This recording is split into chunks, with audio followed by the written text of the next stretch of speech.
Հիմա էլ չկա այս պետության մեջ, լսեք, ես էլ վերջի 30 տարին, 40 տարին, տանջվելով, ստեղի արևի տակ, անձրևի տակ, դժվարություններով,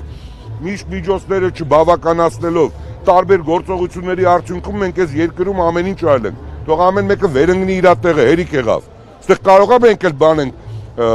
ինչ որ սրա նրա ինչ որ բանն ենք, չգիտեմ, ստրուկն ենք, ինչ ենք, չի լինելու այն ինչ որ Հայաստանի Հանրապետության ժողովուրդն է ուզում։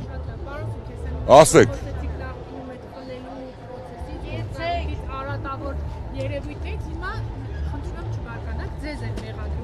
Որ դուք մարդկանց ապրուստից կտրում եք, օրինակ Ռոսիա տոնավաճառի քաղաքացիները ամիսներ առաջ էլ տեղի ունեցած, ասում են դուք հիմա նայեք էլի, բայց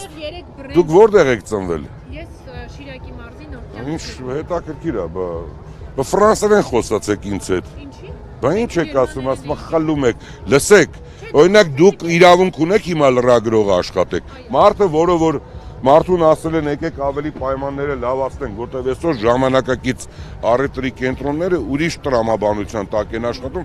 Մարդուն ասել են եկեք X ժամանակ դուք մի աշխատեք, հետո ձեզ կտեղափոխենք, դուք ասում եք խլել են։ Հիմա օրինակ լսեք, ես ասում եմ ձեզ տասնյակ միլիոնա, այտենց հիմա բանի Ջոն Քոլոբոնի տեսակետ ինչի չեք հայտնում։